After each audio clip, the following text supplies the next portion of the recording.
Da-na-na-na-na-na. Yes, yes, yes. Dun, dun, dun, dun, dun. Da-na-na-na-na. Da-na-na-na-na-na-na-na-na-na. What is that from? Nothing. That is from nothing. No, that's from like a game show or something. That's from The Price is Right. Is it? I'm pretty sure. If anyone listening, text or tweet us. Da-na-na-na-na-na. Da-da-na-na-na-na. Come on. That's got to be The Price is Right. I'm just feeling the bass groove on it. I loved me The Price is Right when I was a kid. Of course. Yeah. What was that guy's name? The old dude? Bob Barker. Bob Barker. Get your pet spayed and neutered. He would say that that's every right. episode. That's right. Big and fan he'd have of that. like all the hot chicks around him. That's true. And he was just like the man. He kept it real for years. Well, Drew Carey replaced him. That's how long he held on to that job. That's right. Drew Carey. A skinny Drew Carey, too. Sorry, folks, I'm eating. My apologies. It is 9:37 p.m. on, June 1st. June 1st. What's up, June? Yep. It's been a day. I apologize. I'm smacking my lips into the microphone. What a month. June is probably my busiest month of 2016. Why is that? Just busy. I'm all over the place. So much happening in the city.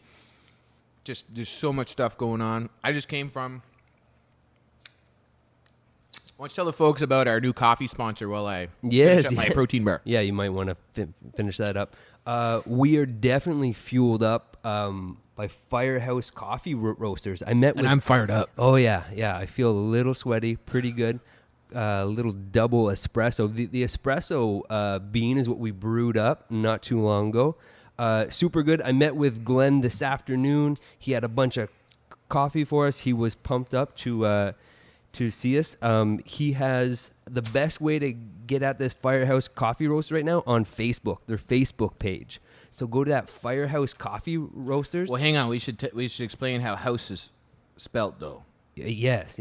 So it's Firehouse, like the Germans. It's Fire, H-A-U-S. Yeah. Firehouse Coffee Roasters. And I found this coffee walking down the street, walking my dog, and I'm like, "What's that smell?" And it was like good. On your street, like a street that's just off of my street. And I'm like, "What's that smell?" He roasts it at his house. He's keeping it real. He's got a huge setup going. Does he grow them? Does he have Juan Valdez in his backyard? Just picking beans all day? I thought I saw a donkey back there. I think they have That's gangster. The donkeys and the beans right in the backyard. But I smell this roasting happening, and he comes wheeling out of there, and I got talking to him, and he brings in beans from all over the world, roast them right there. We have he gave us a Hawaiian blend to try out. So check Brazilian. this out. We got the Honduran organic, which is the dark. We have the Brazilian, which any Brazilian blend coffee is amazing, and I'm sure this one will be too. And then their signature blend is the Hawaiian Maui #1. I can't wait to get my lips on I'm going to have to try this tomorrow morning. Yeah. And then, like you said, we tried the espresso, and that's why I'm talking so fast. Yeah. Real good. Yeah. So check them out there, Firehouse Coffee Roasters. On Facebook? On Facebook. There's also a website. The website is no bueno. The best way is also we're going to post the phone number to some show notes so that you can reach Glenn through there. It's going to be 613-407-9087. Get your coffee on Get your coffee on right there. That's what I'm talking about. Well, that's awesome. That's a local guy, too. That's not like... Yeah. We love our friend Tate with Caveman Coffee. Yeah. But, this is local. He's far away. This is one of our boys. This is and he's a firefighter, too. He's also a firefighter. That's so right. we're supporting a local first responder that, there are troops in the city. Absolutely. Like, people talk to me, they go, oh, what's it like deploying to Afghanistan? And I say, well, you see the cop and the firefighter and the paramedic over there? They deploy every day. Yes, that's to true. To protect your city. I don't think people think of that. No, they don't. Even I didn't think like that until I honestly got into city council. Right. You don't even consider that, really. Like, every day they deploy. Yeah. Yeah. That's wild. Yeah, it is wild. So So you put together a little bit of a show outline for us tonight. I did. So folks who've listened to the first two were saying we need a little bit more of an outline. So I'm going to let go of control now from the Jody Mitic podcast to Luke Rowan, my producer. And let's roll on, my friend. AKA Goose. Talk to me, Goose. AKA Maverick. Wait, you can't be Goose and Maverick. I can. No. Yes, I can. Stop I'm it. Maverick, obviously, by the way. I'm in control of this. No. AKA the Iceman. Bro, you can't be all three. What are you trying to do? Why not? Why can't... Well, because it's one, like, there's Goose, there's Maverick, and there's Iceman. Like, all have good qualities, which okay, I well, have. check it, dog. I'm Viper. How about that? Whatever. Viper's old as shit. Yeah. And Viper does not approve. Right. Yeah. Anyways. So I woke up this morning, 4:34 a.m. Nice. And downloaded Jocko Podcast number 25, which is part 2 of your podcast with Jocko when you were in San Diego. We touched on part 1 on our last podcast. This one was the Q&A.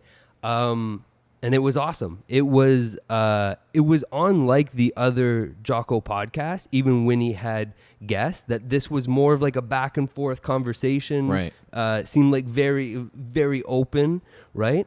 And actually leads me to a little something about the book, your book on Yeah, you said this. Unflinching. So you said this before. You want to talk about the book with me. Right, yeah. And I appreciate that because...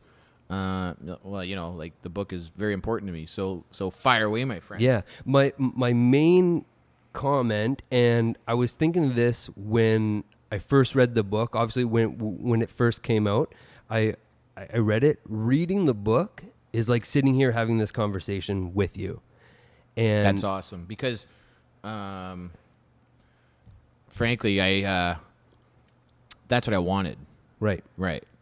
So, but you've known me a while, so anyone Yep. who hasn't met me or hasn't spoken with me, if they read the book, basically it's like talking to Jody Mitic. Yeah, for sure. I think I actually was reading, and I think I turned to Catherine or went into the kitchen and told her, and I said, like, this is just like talking to him, like, on the couch, like in your house, like eating barbecue. You know, Right. It was the same thing, and I think a lot of people really respect that it is real. It is all of your words. It's the way that you say them. It's not all fancied up in any kind of way. It's a very real account. And I think a lot of people like that. And it made me enjoy the book more. Right. Yeah. Cool. For sure. So the way I wrote it was, you know, I wanted it to be just like that. Because one of the weaknesses military writers have as a whole, like even if you read Chris Kyle's book, The American Sniper. Yep. And I had trouble reading it because it's too army guy.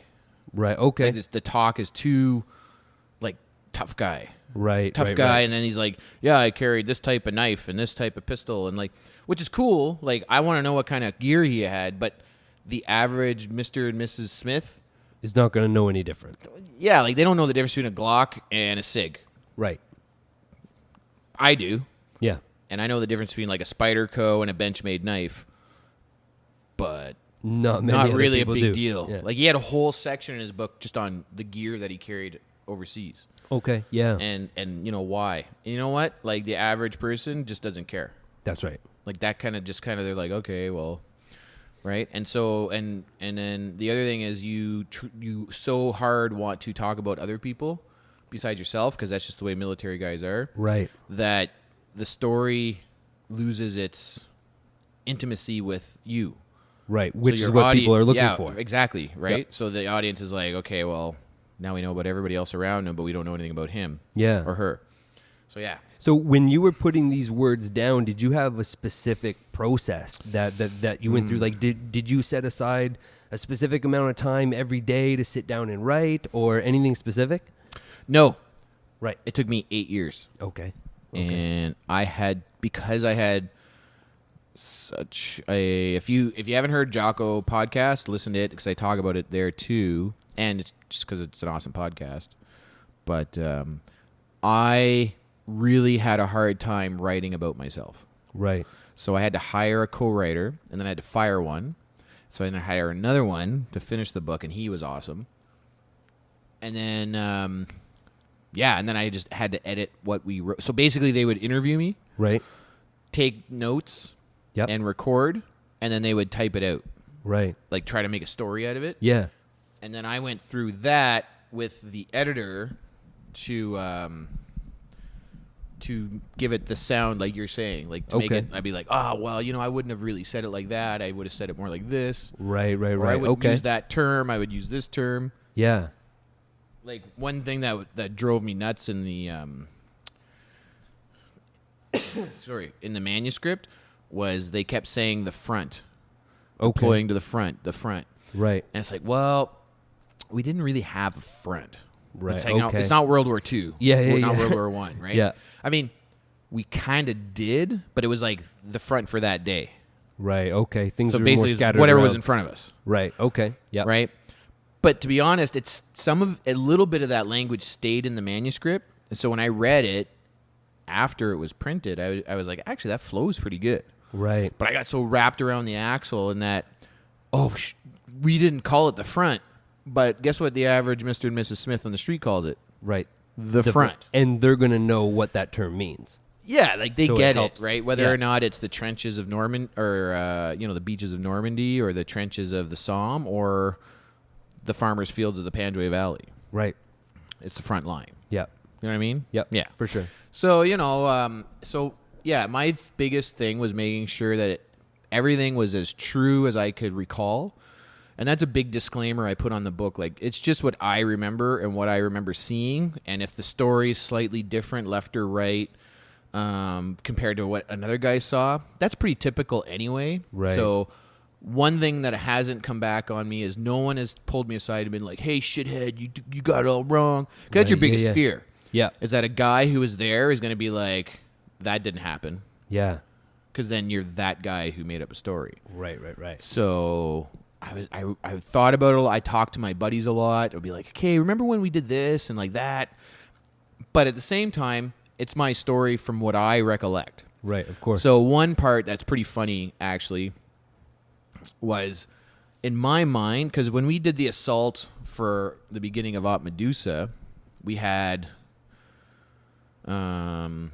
this thing called a Zettelmeyer, which is kind of like the front bucket loader thing, Right, yep. on wheels. We had a bulldozer that literally looked just like a bulldozer, like the one you'd see on the construction site down the street again. Not really any armor or anything on it. Kind of weird. And then, what else did we have? Anyway, those two things really stand out in my mind. But the bulldozer, in my mind, was yellow. Okay. Because that's what a bulldozer is. Yeah, of course. And Tonka. my buddy, who was on my sniper team, was reading it, and he's like, it wasn't yellow, you dummy. Right. It was green. Right. I'm like, what? He's like, yeah, it was an army bulldozer, so it was green. Which would make sense. And I'm like, oh, yeah, it was green. But in Right. my memory bank, for whatever reason, it was yellow. Yeah. Because in my mind, that thing shouldn't have been there in the first place, because Right. I feel bad for the driver, clickety-clanking around. No kidding. But guess what? That thing pulled more vehicles out of the sand. As far as I can tell, never took a hit. Right. But the Zettelmeyer, that thing got destroyed. Right. Okay. Yeah, the driver was wounded. Guys were killed standing next to it when it was taken out. Because it's like construction grade aluminum. Right. It burned for like a week straight Wow. in place. By the time it was done, the only thing, it was a pile of ashes with an engine block in the middle of it, and like the bucket was Right, still out okay. front. It's sad why it was there, but I mean that's combat. But Yeah. it was funny to watch. It just burned and burned and burned. Right. But anyway, yeah. So I thought the bulldozer was yellow. Right. Okay. So It was a green bulldozer. Army Yeah. bulldozer. Fair anyway, what else you want to know? You also mentioned that on the Jocko podcast, I heard you mention that writing the book was very therapeutic for you. Yeah, I think everyone should write a book Right. at some point. I wish my dad would write a book. Okay. Why is that? Well, he came here as a baby. He was 1 from Germany after the war. Grandpa was a Serb. Grandma was a German farm girl. The stories he tells about his dad and mom when he was a kid, I'm like, holy crap. Right. And then like all the family lore, and like I just want to know, like, how did they get to the point where they were when I came on the scene? Right. You know, like it's one thing to get the stories here and there, but it's another thing to read it as a story. Yeah, Right? When my girls get older, they're going to read the book. Yeah. If I'm lucky enough, they might do a book report on it for school. There you go. That'd be I don't cool. know. I think that'd be pretty dope. Yeah. And they have that now. And so for family, like record keeping or just like, what do you call that? Legacy? Right. Yeah. Maybe. Anyway, what lineage? Right. Everyone should write a book, whether it's a journal or something. So, and then also if you have something that's really bugging you, like just write it out. Yeah. You know, like an incident or a situation. You know, I'm pretty confident that I avoided PTSD because I spoke about what happened to me from a very early point. Right. Right? Like within 2 weeks, I was telling the radio stations and the news, like, yeah, this is what happened to me. I stepped on a landmine. And you can listen to it on CBC radio or CBC website. If you type in Jody Mitic dispatches with Rick McInnes Ray 2007, it should come up. And it's me and Rick McInnes Ray when he was still on CBC. And I tell this story, and you can tell I'm all screwed up on morphine. And Okay. I'm like, just, you can barely tell like what I'm saying. And my buddy Jeff is in the room. He was wounded in September of 2006. And I like, my voice cracks, and I'm all like crying about it like a big baby. And but that was the first time. Right. And it like got it out of my system. And then after that, it was like, oh, this is what happened to me. And it got easier. Yeah, it got a lot easier, you know. And then also, as the years went by, I was able to add things to it. Yeah. You know, like I broke up with my girlfriend, and then I got with Atlanta, and then we had babies, and then I got posted to Ottawa, and then, right? So the on, story so on. just develops. Right. Okay. So, you know, like I said, it's therapeutic to, like, you know, from everything I've learned about mental health, holding things in is not good. It's like holding in your waste for too long. Your Right. body's going to eventually be poisoned, right? Right. So Yeah. if you hold in negative thoughts and memories and you know, just if you don't process it, Yep. it backs up. Yeah. Oh, yeah. There you go. Like you Yep. got to get the waste out of your mind. Absolutely. Just like your body, right? So, you know, we used to it's kind of gross to talk about, but we used to have guys that would, when we would go to the Arctic or go in like deep winter training, Yep. they wouldn't go to the bathroom. Okay. They wouldn't do the number twos. Right. They would just hold it. Yikes. It's not good for you. No. As a young man, I'll admit, I would go a couple days, Right. Okay. and then it'd be like, I can't do it anymore. Yeah. But I remember there was a guy, it must have been 7 days without a poop. Ooh. He had to go, they had to evacuate him because his system was just so backed up. No it was starting kidding. to poison him. Yeah. It's supposed to come out. Yeah, so Yeah. get it out. Yeah, So just absolutely. get that shit out of your mind. Yeah. You know, get the negative thoughts out of your mind and process them. And that doesn't mean you have to like get a therapist and open up and, you know, light a candle for whatever bothers you, but maybe your journal is your friend. Right. You know, I have 3 moleskin books I carry around. Mm-hmm. At any given time, you'll see me with the small one, the medium one, or like the big regular book notebook sized one. And I write in them each kind of like, depending on where I'm going or what I'm doing. And it's nothing regular. There might be a month between dates Right. because I didn't write anything down. Yep. Part of it is I'm trying to record what I got to do. Right. Yep. And I've started, the big one now has a lot more in it because it's my journal, it's my food. I think I talked about it before. I'm trying to do my food prep in it. I'm trying That's to right. be honest. By the way, had like 4 chocolate covered pretzels yesterday. Okay. Oh my God, they were so good. I felt guilty right after though. Right. And now you're getting it off your chest Yeah, therapeutically. I'm talking about it. There you go. It's out. Flush the waste. That's right. That's right. And yeah, so the little one I'll keep in my pocket if I'm at a meeting or if I have like my suit pocket. It's just a little one. Yep. Or it can fit in your jeans. Right on. If I feel like I might need to take some notes, and then And then, I have the medium one where, like, I'll write things about for, like, my gym that I want to open. I got ideas in here and stuff. So, just get it out. Yep. And then you might write it, put it in a drawer, and leave it there for a year, and then burn it. I don't know. Yeah. Or maybe when you get a therapist, you hand it to him or her. Yep. It's interesting. I heard Sebastian, I think it's Sebastian Younger on the Tim Ferriss podcast. You alerted me to it. He was talking about his latest book, Tribe. Now we're going to get into this book on a future podcast. And I want to read it and do a full review of it. It sounds awesome. So for anyone who doesn't know, Sebastian Younger is a writer, movie maker. He made a movie called Restrepo, and it's about a platoon of U.S. Army guys, or not a platoon, I think it was a company, in the Korengal Valley, which was like one of the hottest spots in Afghanistan, and it's intense. You gotta watch it. You gotta watch it. I watched it hungover one morning in my hotel room after an event, and I was like, I had tears in my eyes because these guys are badass soldiers. And you know what's crazy? The Taliban guys in that area were just as hardcore. Right.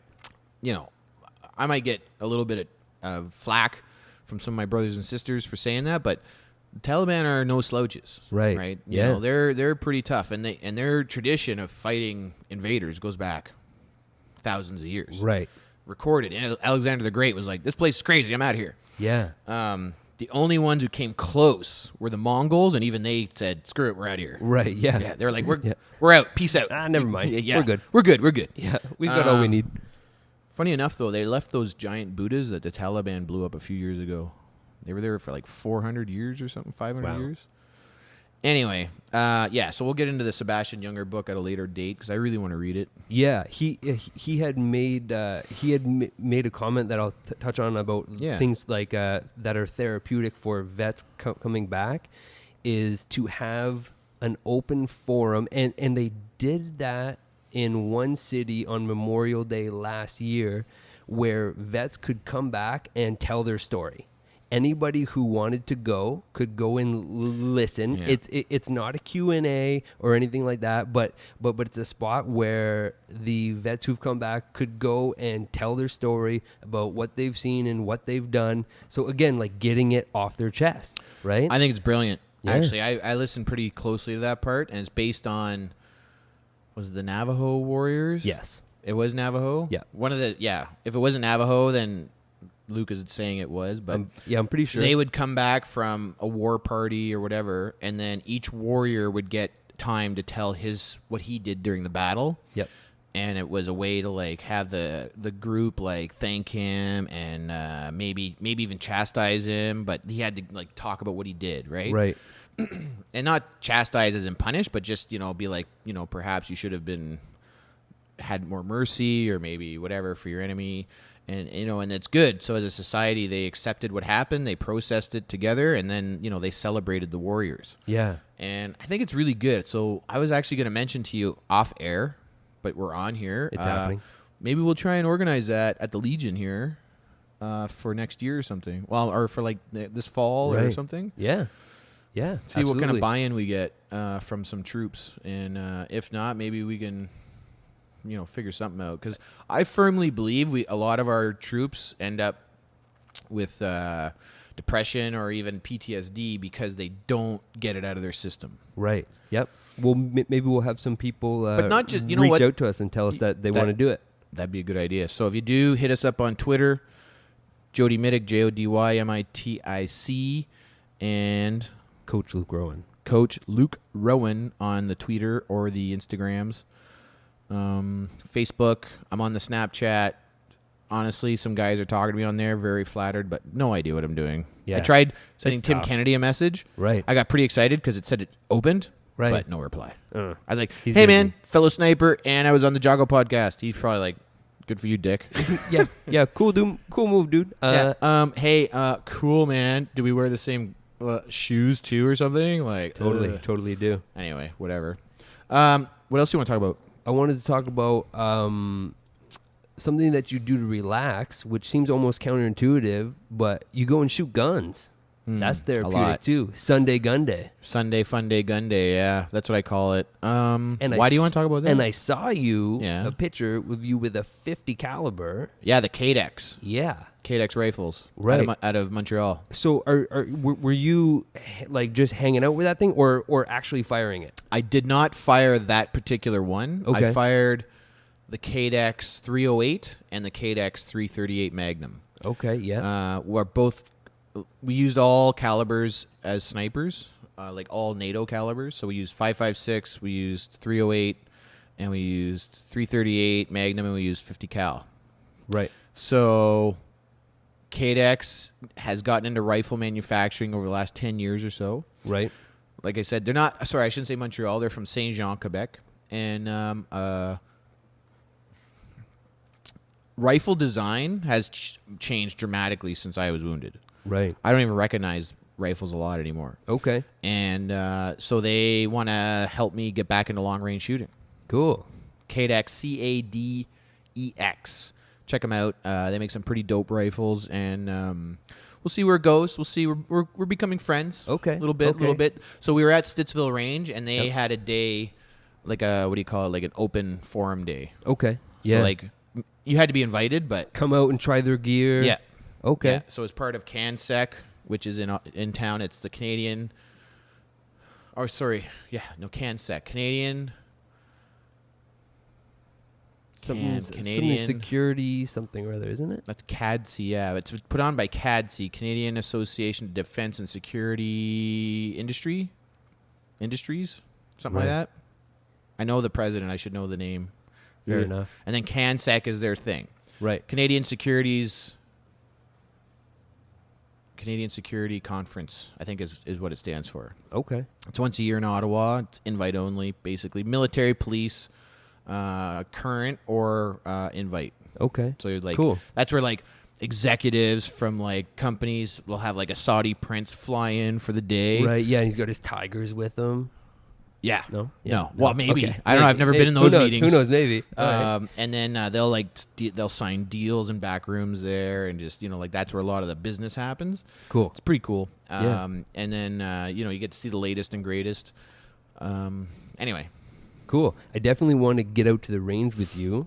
And Yeah, you haven't been out yet. No, I know. It's never worked out, but yeah, we gotta it's make amazing. It happen. Like for me, I love to shoot. Like I love pistols. I love carbines. I love shotguns. But I'm happiest when I'm behind a sniper rifle. Right. Cool. So the problem, but I don't own one Right. because the problem with shooting sniper rifles is it's expensive. Okay. Right. Yeah. So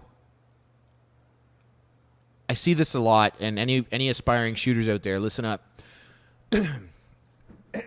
Clearing my throat into the mic. Sorry about that. The even more expensive than a good platform to shoot off is your scope. Your optics need to be probably as expensive or more expensive than your rifle. Ooh. There's no point in buying a super accurate, awesome. Okay, let's go with a KDEX 308, Right. which is 800 meters and less. It's going to be a pretty good rifle. Right. With the right ammo. And that's the other thing. So then your ammo. Okay, so we'll talk about optics and we'll talk about ammo. Gotcha.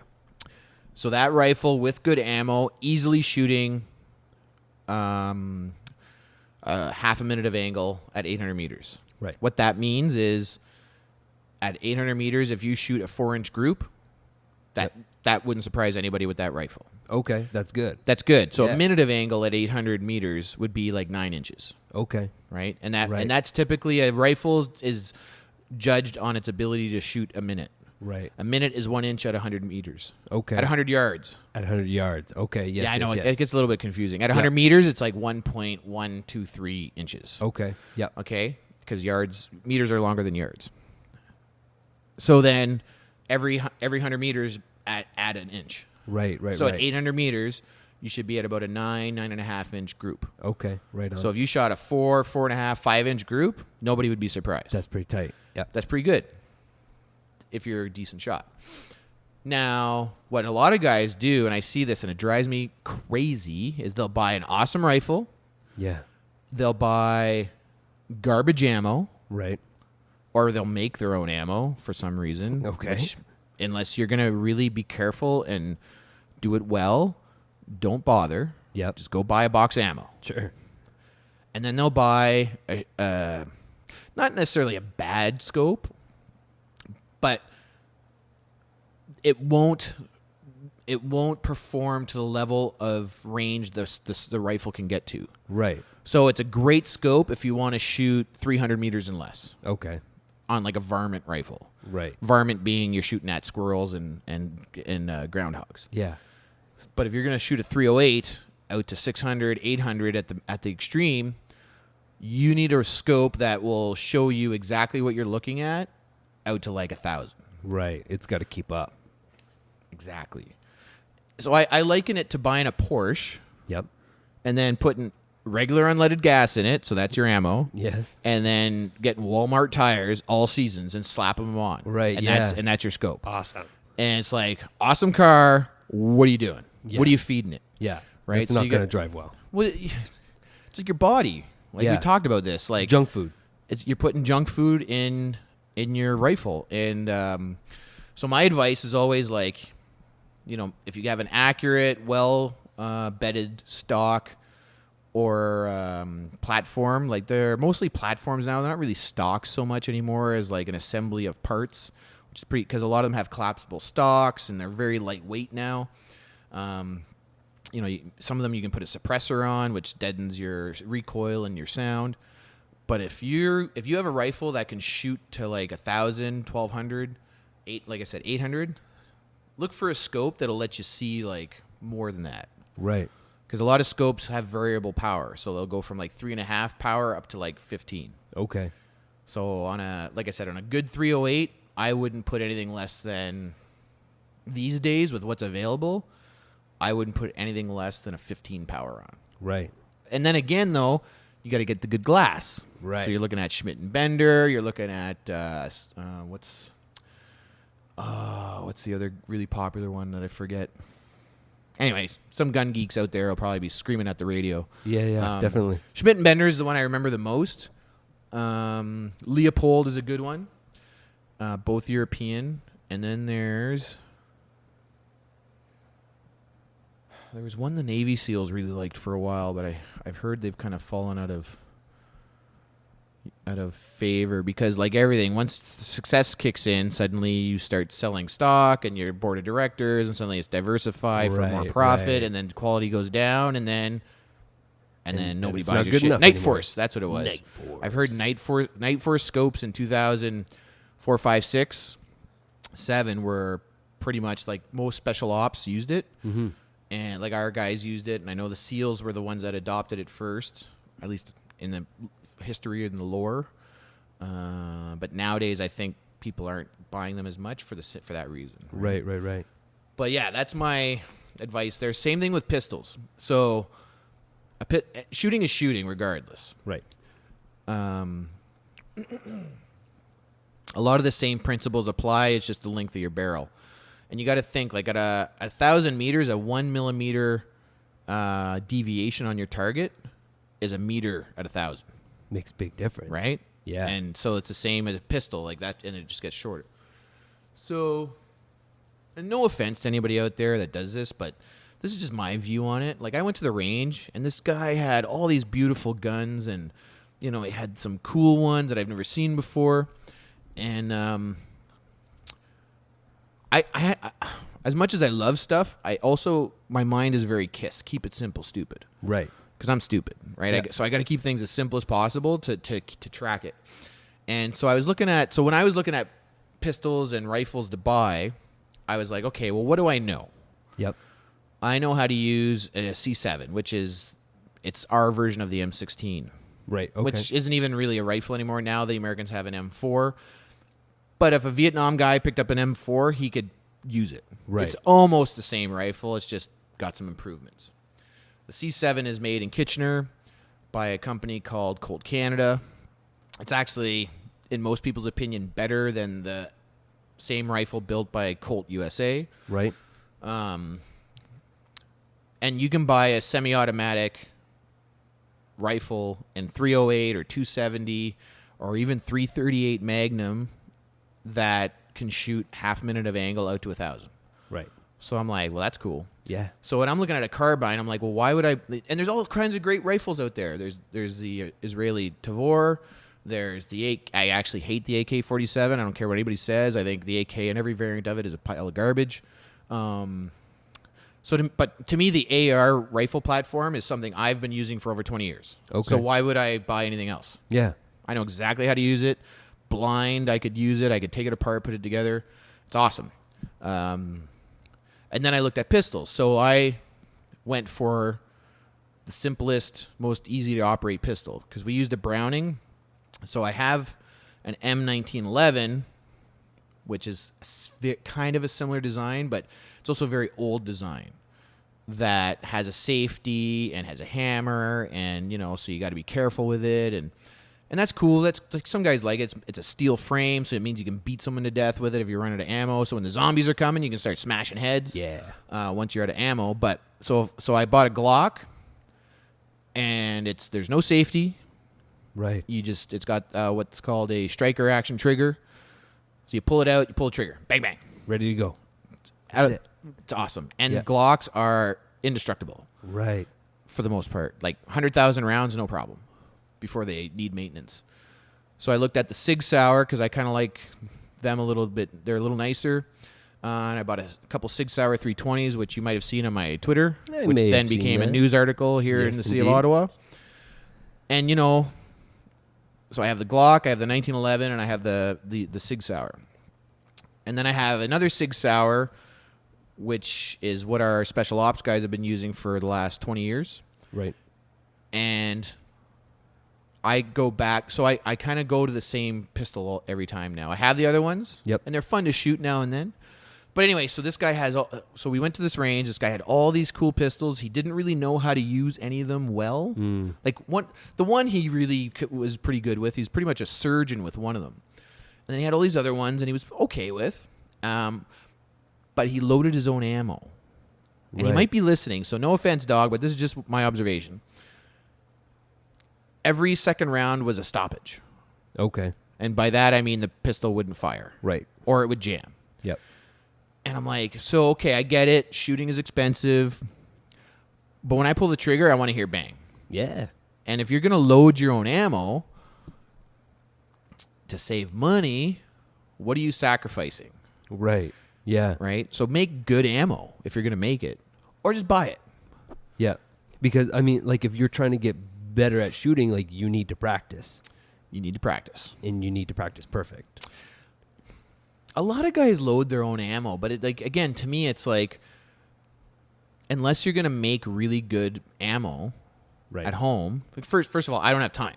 Yeah. So I buy my ammo or I hang out with guys who can write it off as a business expense and usually leave the range with more ammo than I showed up with. Excellent. It's not pretty good friends to have. Yes. And that won't last forever, and we'll see. Maybe one day, maybe I will load it when I have nothing better to do. But anyway, it was just for me.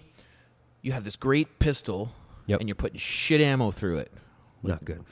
First of all, it's less accurate, and then it's not functioning the way it's supposed to. Right. So let's just get some good ammo. You're not getting the best from that firearm. Yeah, well, I mean, ammo's like, shooting is kind of like cars, right? There's all kinds of variables that go into performance. How much powder's in the round? Is that particular bullet like perfectly formed? Is there a deviation in it? La la la la la. There's all these things. What's the air pressure, right? What's the temperature outside? Is it raining? Is it not raining? So the longer the range, the more it affects it. Right. And so why would you want to practice with a lot of those many unknowns? Right. Yep. And yeah, I mean, most of recreational shooters will never be in a life and death situation. And, but you want to practice with ammo that is at least going to perform within a certain amount of acceptable deviation. Right. In my opinion. Of course. So, and that's, military ball ammo is pretty standard. It's not perfectly accurate, but it's not going to, every now and then you'll get a round that just like flies off on its own and it's kind of like, see ya, dog. Right. Yeah. that's like 1 in 1,000. Okay. The rest are still going to be relatively where you want them. Yeah.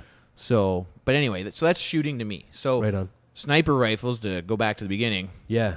super expensive. Right. Every time you pull the trigger, it's $5. Yeah. The scope is That can going to add be up more quick. than the rifle. Yep. So you're looking at about $6,000, depending on what you pick, for a Right. decent long range rifle. Okay. And then, depending on your caliber, $3 to $7 per round Okay. Yeah. out of the box. Right. You make your own, you can maybe cut that down by a third or so. But again, who has that time? Not Yeah. me. Yeah. Right on. Yeah. That's a long explanation for something. Well, but hey, I love shooting. That's so. all right, and I'm sure we got people on here that are right into it too. But my gun experience is limited to like deer hunting. So Yeah, but you talking bag like, a deer a year. Well, not me myself. I have But got you a have. deer. I climbed up a tree. I was waiting there on the branch. Oh, yeah. He walked underneath me. I jumped down onto his back, bro. Knife in your teeth Yes. with a spear in your hand. No lie. Totally. Jumped down onto his back. I actually want to try that. I wrestled him to the ground. Right? I wrestled him to the ground. Right. Didn't have to cut him. He gave up. Died right there. He Was said it a that's it. buck? Yeah.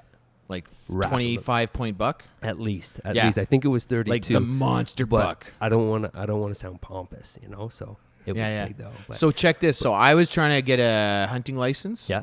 to hunt with a spear. Yeah. Not allowed Why not? because I'm white. Well, okay, not just because I'm white. Only Native Canadians, Right. or sorry, Aboriginal Canadians, Yes. are allowed to hunt with a spear because it's. And you know what? I actually agree with it.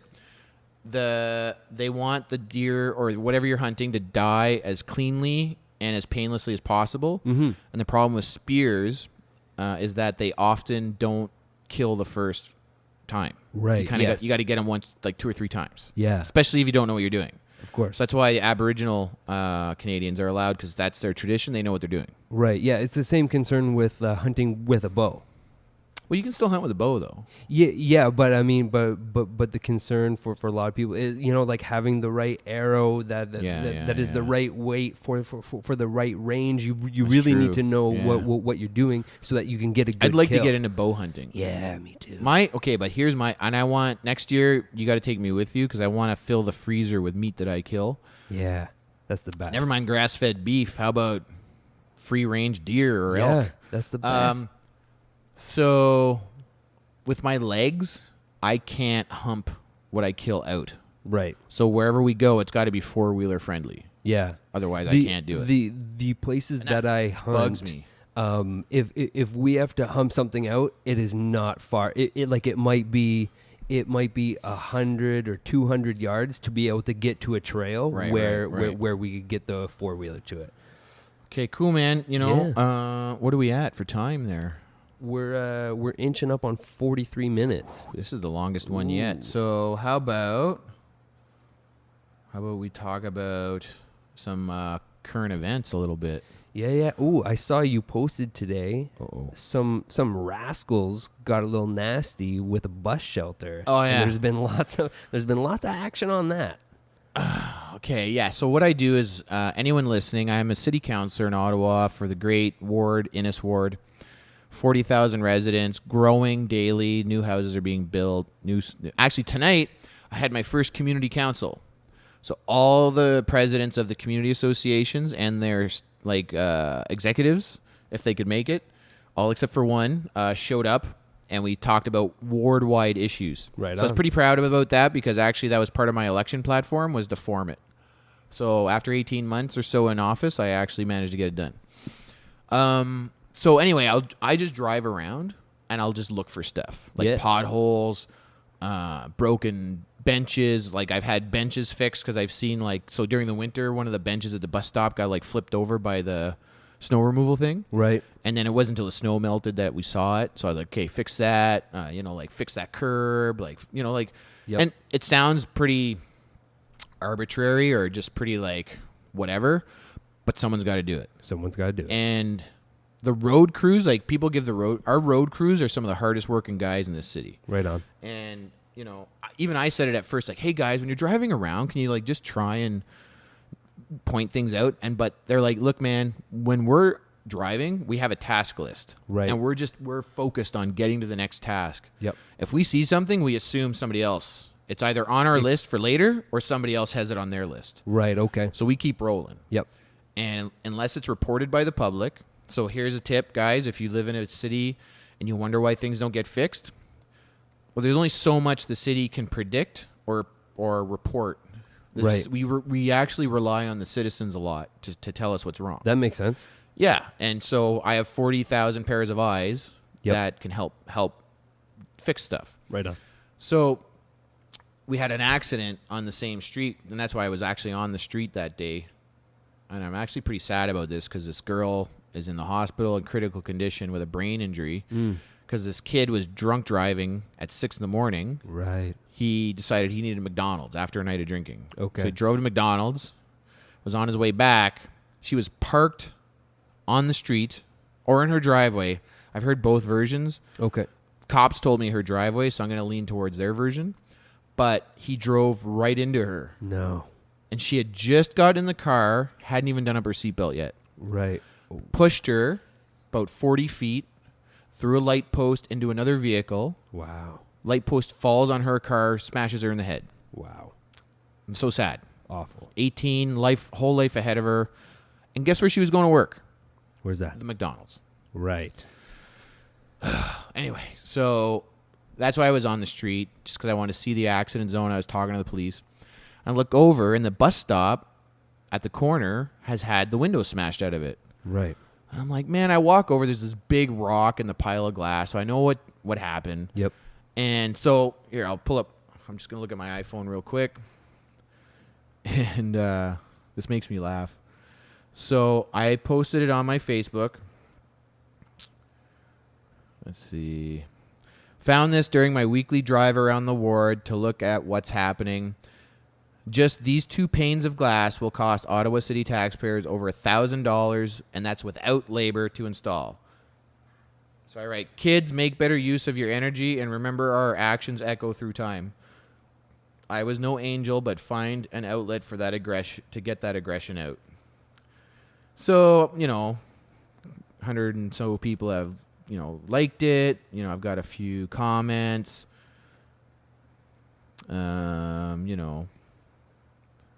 Kids are kids. Like, I'm not going to say I didn't do anything silly as a kid, but, we got someone saying, why not use plexiglass? Fair enough. I don't know why we don't use plexiglass. Right. We got somebody else here that says, put him in the army for 2 years. I'm actually really against that. Right. Why is that? Well, first of all, I was a volunteer, eager soldier. I don't want a guy who had a jail cell or army. Now, actually, some of the better soldiers I know are from that old school, like when judges still did that. Oh, that's what it was, actually. The guy, where is it? The guy says mandatory 2 years. Right, yeah. I'm not for that because my thing is, it's bad enough with all the guys who volunteered to be there that suck. Right. So, and I'm not somebody who wants to be there. And I shouldn't say suck. It's just there's some guys who join the army and then forget they volunteered. Right, okay. To be there. Right. And it's like, hey, man, you asked to be here. You actually signed up You're for not this. conscripted. Right, yeah. You can actually technically leave anytime you want. Right. So if you hate it here so much, do me a favor. Bounce. Beat it, nerd. Yeah, beat it. Go kick some rocks because I want to soldier and do a good job, not sit here and listen to you bitch. Yeah. And moan about how tough you got it. Right. Earning the Queen shilling. But here, so finally, a bunch of people. Well, actually, maybe it's not that many people, but people think like when I say kids, I mean kids. Like I'm talking about children. Right. And I'm what do you call it?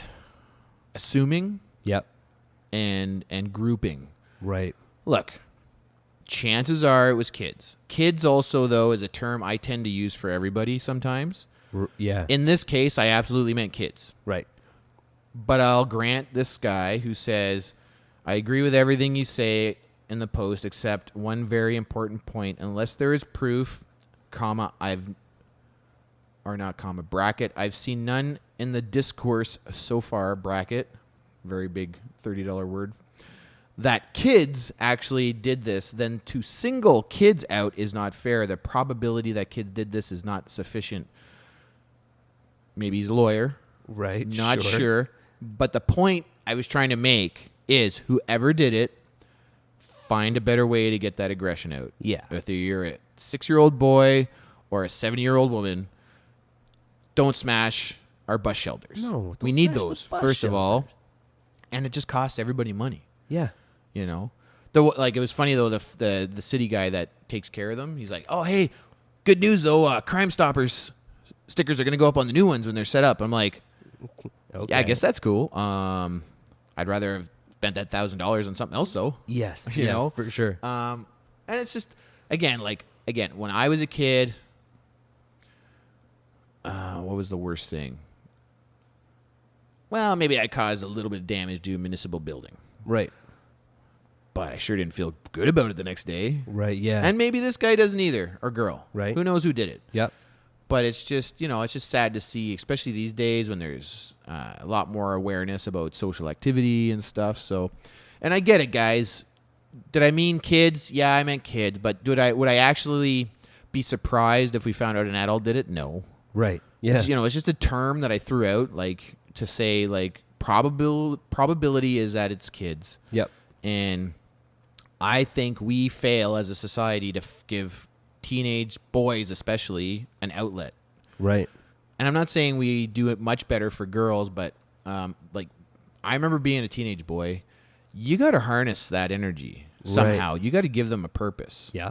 You can't expect them to take care of it themselves, because teenage boys, raging hormones, they're starting to want to challenge the world and figure out their place in it. The RPMs are redlining at all times. Yeah, and I just remember, like, you're aggressive, you're angry, you want to fight everybody, and you know what? If I don't, but socially we're trained. My mama raised me right, 100%. I give full credit to my mom and my dad for raising me right. Mostly, mom was home when dad was working, but you know what? You still get in a bit of trouble, Right. and I think we need to figure out a way to help the average young guy who's not on a football team or a wrestling team or in jiu-jitsu or karate, figure out a way to, like, have a young, like, an adult, a young person to adult ceremony somehow. Right.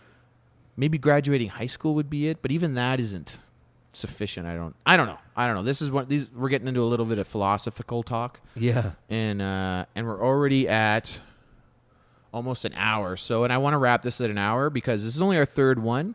Yeah. And guys, keep with us. This is our third one. We're going to get better. 100%. Actually, I got a guest. Tell me. He's an addictions specialist. Okay. And I want to have him on. He's pretty eager to come on. And Yeah. I think anyone that's dealing with addiction is gonna dig on it. Very nice. Which leads me to questions. Right. So, yes. like Jocko, I'm gonna bite on his style, and we're gonna take some questions from the internet. We called it the interwebs before we ever met Jocko. I know. But now, if we call it the interwebs, we're kind of biting a little too hard. I feel like now we're missing out on that word because he got there first, but that's okay. So I want to start with this kid. What's his name? He hit me up on Instagram. His Instagram. Okay, I won't say it. Yeah, I think he may have been the one who said don't put my name out. I don't remember that, but I just remember him. He hit me up on Twitter or Facebook, and he said, "I sent you a message, so please read it." Yeah, that's it. So let me go through this real quick. Hey, Jody, heard you on the latest Jocko podcast talking about addictions, and I realized I'm going through the exact same thing except without the loss of limbs. I've never been in the military, but I am 28, and I was addicted to Oxycontin from age, he says 10 to 25 here, but later on he says typo, that was 19. And then got off, made a dramatic shift in my life, and got a job at the White House. Had a huge comeback. I was a broke drug addict. I'm not cured of the addiction. I still drink 1 or 2 beers a day. I smoke weed. I really wish I could cure myself of these addictive tendencies and just toughen up. I have so much respect for you. You inspire me to overcome. Maybe I'll start one day at a time. Maybe today I'll choose not to smoke, but then in my mind, I want to so bad. It's hard to overcome an addiction, but I want to continue to grow. Like Jocko said, maybe I'm not aligning with a long-term mission. And so he wants to, and so anyway, he says a bunch more stuff, but I'd love to hear about how you overcame your addiction. How about how you overcome your addiction every single day? So I wrote, I shall ponder. Right. So this is a pretty intense question, in my opinion. Yep, absolutely. He didn't just write a couple sentences. He poured his heart out here. Definitely. And I feel for him because I feel the pull a lot. Right. And before I was ever wounded, I was not like clinically diagnosed, but I was like shade tree diagnosed by a doctor as being anti-addictive. Okay. Well, that's out the window. Right. I'm 100% addicted to painkillers. Right. Right now, if you had an Oxycontin, I'd probably take it. Gobble it up. Never mind, and I would give myself excuses because my SI joints and my back are sore today. Right. You'd find a way to justify I'd figure it. something out. What do I do? Like today was a 3 extra strength Tylenol and 3 extra strength Advil in the morning Right. day. Yeah. Those are pretty rare for me. Right. So how do I overcome my addiction every single day? So as you know, I recently quit drinking. Yep. And I got into the bodybuilding to facilitate that as well. Yeah. But what did I talk about right before we went on the air? When you were on the phone? When I was making coffee. I don't know. That I'm addicted to coffee. Oh, yes. Yes, of So course. my brain has replaced one with the other. Right, I even talked about it on the Jocko episode that came out today. Right. Is my brain just looking for new things to be addicted to? Right. Wants that pattern. I guess so. And so what I've been doing, my friend, and who I can't name, and anybody else listening, troops, listen. You know what? If you're going to be an addict, let's feed that addiction. But let's feed it something good. Right. Let's stop looking for the coke or the heroin or the booze or the pills or I don't know what else can be addicted to. Junk food. Yeah, lots of things. Let's look for something that is good. So I'm trying to replace it with the gym. Mm-hmm. And I know coffee. Now, I don't put sugar in my coffee. I put a little bit of milk. Yep. I enjoy my lattes. So, coffee isn't going to kill you. I mean, it'll get your heart rate up. Maybe your, what do you call that, tension? Your blood pressure? Right, yep. Every now and then, just go to Shoppers Drug Mart now and then and put your arm in that machine. Check it out. Check it out. So what I do now is I look for other things to replace that my mind is looking for. Right. Sometimes I don't succeed, so that's why I had to quit drinking. Because I Yeah. realized, that's how I'm dealing with stress now. I'm drinking. Right. And you've seen me. When I get drunk, I'm not a bad guy. Yeah. I'm just, but I'm drunk. Yep. And in the morning, that sucks. Because when the alarm goes off for the gym at 5:30, guess what you're doing? You're not going to the You're gym. hitting snooze. For How many sure. times did I skip out on the gym on you for a while there? More than a few. More than 2 or 3 times. Yeah. It wasn't just like, oh shit, dude, sorry, I forgot to set my alarm. It was, I remember at least once, I texted you the night before because I knew, I was like, oh man, just did a tequila shot. Don't Yeah. expect me in the morning. This is not happening. Yeah. And that would make me feel terrible the next day. Yeah. So what I advise everybody to do is like, I never went to NA, Narcotics Anonymous. I never went to AA. I've been to seeing a therapist again, but he's like, you're not an addict in the real clinical sense, but you recognize that you're on the verge. Right. So that's good. Yeah. And so, talk to, be honest with someone. Yeah. Again, maybe it's your journal. Write it down. Write it down. Talk to somebody you trust to keep their mouth shut if it's a thing that you can't be open about. I've been open that I was addicted to OxyContin, so I'm not afraid to tell people that I was starting to worry about having a problem with booze. My family's full of alcoholics. My Right. cousin killed himself with just drugs. He just did drugs, and he died last year. Right. No, actually, it was this year. Yeah, he died earlier this year. Drugs. Yep. And then one day his body was like, "That's it, They've had enough. punching out." Yep. And, when you got 2 little kids and you got a wife and you got a mortgage and you got things, you can't be hungover all the time. For sure. So I'd rather be hyper on espresso at 10 at night Yep. than be pounding back another drink. Yeah. I might lose an hour of sleep when I get home because I won't be able to fall asleep, Yeah.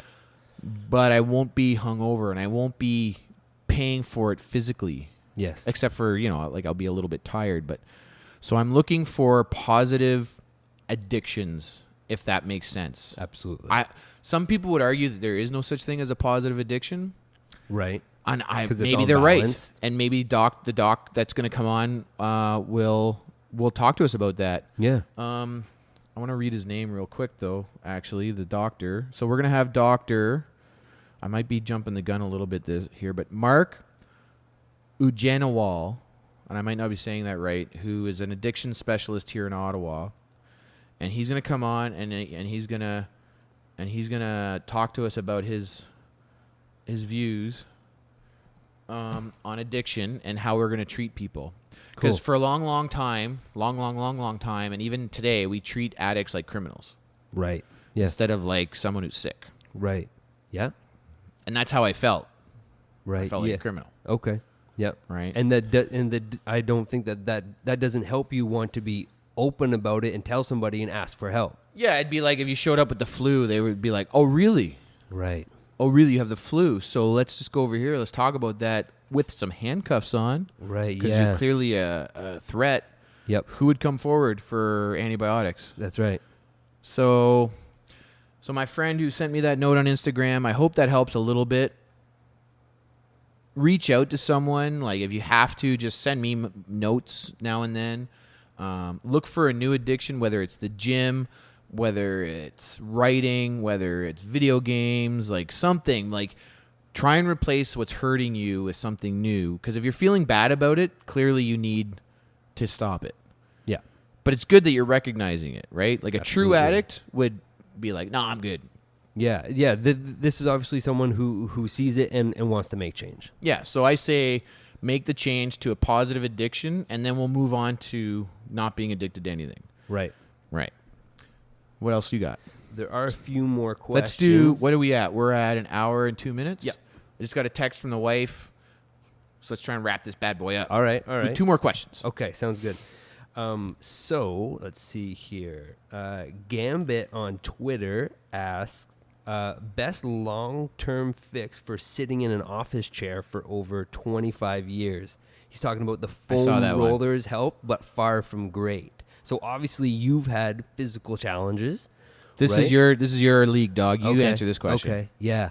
So if you're someone who's sitting in a chair for hours and hours a day and you've been doing it for years, the very basic principle is you need to do more of the opposite. You need to move more. And one of the best things with lots of my clients, I have them, like, you have to take a movement break. You have to get up and move, right? So what Like, about the stand-up desks? the stand? I have one of those in my office right? now. Okay. Even though I have prosthetics, Yeah. it's actually easier for me to kind of be, like right now we're sitting in like bar stools. Yeah. So I want like a chair that I just kind of lean back against. And Right. I've seen those around. Yep. And I have a desk that's like I can actually adjust the height with a push of a button. It's Right pretty on. dope, actually. Yeah, that's awesome. Yeah. So is I that think, something? Like, I think a stand-up desk is good. I think having the option to go through all those different ranges is probably best. Always standing, unless you're able to stand in that perfect posture, then there's eventually going to be compensations the same way as with the sitting, right?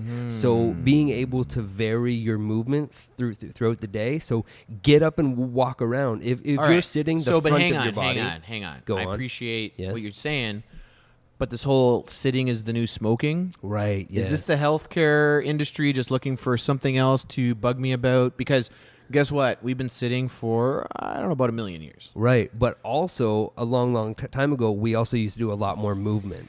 A long time ago, you would have had to go out and find that food. You would have had to carry heavy things. You would have had to run. You would have had to walk. Right. You weren't sitting in your office for 8 to 10 hours, then sitting in your car for at least another hour, driving back home, all of those things. So yeah, you're right. And sitting being the new smoking, there's lots of health concerns that come with sitting. Even if you're in bad posture, your brain isn't getting the right amount of oxygen that it should be. No wonder you're tired sitting at your desk. Your lungs aren't able to expand fully because you're slumped forward. So your brain's not getting enough fuel. But basically, you need to do the opposite of what you are doing. So you want to be stretching the front of your body, chest and shoulders, and strengthening the back of your body, especially the upper back, right, which is going to pull those shoulders back into proper posture. And that's going to help to change things right away. So what does this guy do at his desk to help out? Get up from the desk and walk around. So what if, like, he's got to work. He's got to work. Yeah, but he's going to get even more work done, being more efficient because he's going to feel better because he probably feels like crap. Yeah. I've seen a ton of people who his energy is probably bad. Yeah. Right? His attention is probably bad staring at the either computer screen or books or whatever he's doing. So he's actually going to get more work done if he just takes a minute or two, even every few hours, every 2 to 3 hours. If you take that minute or two, it's going to make a difference. I agree completely. My staff is lucky if I sit at my desk at City Hall for an hour a week. Right. The rest of the time, I'm like bouncing They're around. chasing you around. Well, I'll go out into the outer office. I'll sit like in a chair there, and then I'll get up and I'll go sit in another chair and talk. Like, 'cause whoever's desk I'm talking to, I'll sit at their desk and walk between the two. Right. And then in my office, like I said, I have that stand-up desk. I'll lay down on the floor. Yeah. And I'll set I have 2 meditation apps Right. that I started using, both because of that show. You ever watch that show Billions? No. Oh, you should watch it. Yeah? Oh, yeah. Oh, It's called Billions. I saw like a preview for it. It looked good. Paul Giamatti? And is that? Yeah. the guy who played in Homeland, the Ooh, redhead. Yeah, I like that. I'm watching What's his Homeland name right now, again? actually. I love Season 5 just came out on Netflix. Yeah, So dog. guess what I'm doing when I get home? Absolutely. So I got Headspace and Samsara. Okay. Right on. Samsara. And they both are good. I did both today. Cool. So one, Headspace, a guy actually talks you through it. He's got kind of an annoying British voice, to be honest. Mm-hmm, mm-hmm. But it works. I like a guided meditation, though. And then Samsara, you just set the time, and there's like bells that go off to get you in, and then bells that go off to get you out. Cool. So then you can set it for any time you want. And you're on the right track. Laying down flat against the floor like takes away that forward compensation, right? So that's something that you lay on the floor at work. Yeah. That's it. Yeah. Well, I find like, because I used to sleep on the ground. Yeah. I actually feel pretty good if I'm like laying on a flat, hard surface. Right, yeah. My mattress on my bed, as hard as I can get. Yeah. Awesome. Yeah. Me too. So is that good for him? I Did think you say, so. what, did he ask somebody about a foam roll? Well, he said that he's tried a foam roller and it has helped, but he said he's far from good. Right. But so he's looking for a magic bullet. Maybe. Foam roll is definitely better than no foam roll. Yeah, absolutely. And then do everything else Luke said. Yeah. Next And question. like keep the foam roller as part of the package. So next we got Thomas Bird wants to know thoughts on Dave Grossman's book. Said help me a great deal, but lots are saying garbage. Are you familiar with this author, sir? I think he's talking about Colonel Grossman. Did he say what the name of the book was? It's I looked it Is up. it On Combat or On Killing? No, it's neither of those. It's To the End of the Line, I think. Dave Grossman? Yeah. I don't know. You know what? We're going to have to review this one now. Yeah, The good thing about podcasting is no one can see us Googling. that's right. How do you spell Grossman? Exactly as it sounds. Gross? Grossman. Man. And what's the name of the book? I think it's To the End of the Line, or he didn't give me the name of the book. I looked up the author earlier, but now I'm getting some different some different Paul or book Dave options. Grossman? Dave. Because he's the guy who wrote On Combat and On Killing. I'm not seeing anything about To the End of the Line. I wonder if I looked up the I've read, wrong one. but because let's assume it's Dave Grossman that he's talking about, Yeah. who is a retired, I believe he's a lieutenant colonel, and he wrote a book called On Combat. No, sorry, On Killing, and then he wrote a follow-up called On Combat. And what he did is basically take 1 million anecdotes and turn it into a book. And because he's a psychiatrist or a psychologist, or that's what he studies, he tried to figure out. There's the other book I just David pulled it up. Grossman. Yeah, it's called To the End of the Land, and so we're not sure which book he's trying to refer to. No, look at the description here. It's about a woman in Israel that escapes her soldiers' experience when their loved ones are deployed in a combat. Oh. Yeah, so I mean, it could be either of those books, any of those books, really. I've not read this book, sir. But my advice on Combat and On Killing is it should be required reading for anyone who has to use a firearm. No, you know what? For anyone who has to put themselves into harm's way. Right. Whether you're a bouncer at a bar or a sniper on the front lines against ISIS, read On Combat and On Killing. Cool. And I haven't read that book, so All right. I got nothing to say. 10-4. Last one? No, I was 3. That's it? Well, yeah, man, we're All at right. an Yeah, hour That's and true. 11 minutes. An hour 11. So what we'll do, there were some other questions. We're going to put them in a question bank. No, it's too much like Jocko. And a question... Put him in the vault. A question vault. Question vault. The box. The box. question box. It's in the question box. So anything And not else- every episode will have questions either, by the way. Yeah. I'm just going to put that out there. Sorry, guys. So we will get to it as we can get to it. I'm And just super maybe when stoked it's that pertinent. people responded to my request for questions. Yeah. And we've had over 1,100 downloads since May 21st. Absolutely. So it's June 1st. Yep. Keep downloading. Luke, where can they find you? On Twitter, on Instagram as Coach Luke Rowan, and on Facebook, Luke Rowan. Oh, so you want friend requests? Oh, well. Is that what you're saying? I'm not careful. afraid. I'm not afraid. Just random people are going to friend request you. Well, let's see what happens. I'm going to go ahead and say don't do that. Okay, don't do that. No, I mean like you. Yeah, I they can know. request it. Yeah. Maybe correspond with them. Yeah. Just be careful who you say yes to. Yeah, That's we'll all. see. We'll see. I'm Jody Mitic. As you know, this is the Jody Mitic podcast. JodyMitic on Twitter, on Instagram, on the Facebook page, on the Snapchat, which I have no idea how to use. Still, like I said, tried to talk to Tim Kennedy. Somebody looked at it, whether or not it was him. You know, I want to thank Greco Orleans once again for letting us use their joint. It's awesome. Really appreciate it. Firehouse Coffee, which is spelled Firehouse, Haus, which is a local Ottawa brand and a firefighter, so you're supporting a first responder. So try that out. Check out their Facebook page, which is Firehouse Coffee Roasters. Firehouse Coffee Roasters. Again, Firehouse spelled Firehaus. And, you know, this is awesome, man. Thanks for doing this with me, Luke. I love it. I'm having a lot of fun. Me The too. fans are responding well. Yep. Thanks, Jocko and Echo, for helping us out and getting us off the ground. Thank you guys for being awesome. You know, my life is amazing. Having you guys in it makes it that much more amazing. But right now, I want to go home, cuddle up with my wife, maybe watch a few Netflix, go to bed, get up early, hit the gym. Jody 3.0 is rolling on. I will admit, I have not been in the gym for a good week. It's time. It's time to get back. It is. You know, I don't know. I just kind of fell out of the habit while I was on the road. Yeah. I think I talked about that last time. A little bit. So maybe it's been a little bit more in a week. Okay. Yeah. But tomorrow morning, back at it. June is my busiest month, so if we miss an episode here or there, forgive us. I'm going to be in Jersey this weekend at a Navy SEAL charity function.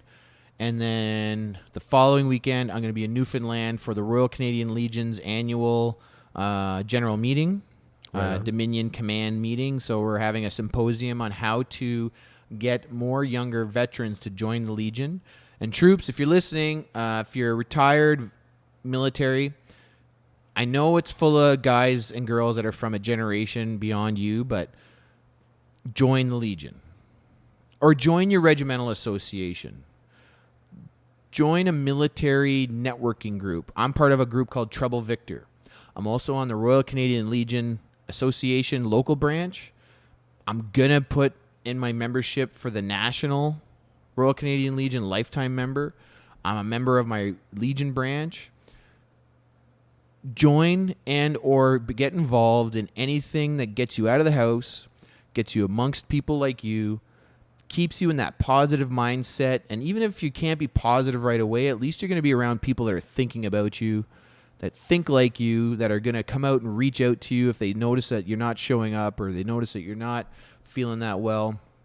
You know, we leave the military, and like Sebastian Younger touched on in his book, and I can't wait to read it, you know, the biggest thing we miss when we take off that uniform is being in the locker room. You know, being next to each other in the back of that lab, all sweaty and hungry and farting on each other and telling jokes. And then next thing you know, you're in your house all by yourself, drinking coffee or beers and smoking cigarettes and waiting for the phone to ring. Mm-hmm. But, you know, in civilian world, everyone has a life. Yep. So you got to seek it out, you know. I'm telling you guys, don't sit at home and deal with it alone. Find some friends, make a hobby, you know, like lots of guys get into woodworking, you know, go shooting, go to the range. You're going to meet people there that are really cool to talk to. You know, go to the gym, find a Luke Rowan. There you go. You know, get a Nick Terrio, my trainer, you know, get someone to help you out. Just do something to be amongst people that are like you and will keep you from falling down that rabbit hole of loneliness and depression. I'm not trying to preach to any, I'm not trying to tell anyone to suck eggs. I'm just telling you what works for me and what advice I always give people when they ask, you know. We're not alone, right? Yep. This world, there's 7 billion people in this world. Got it. Give or take.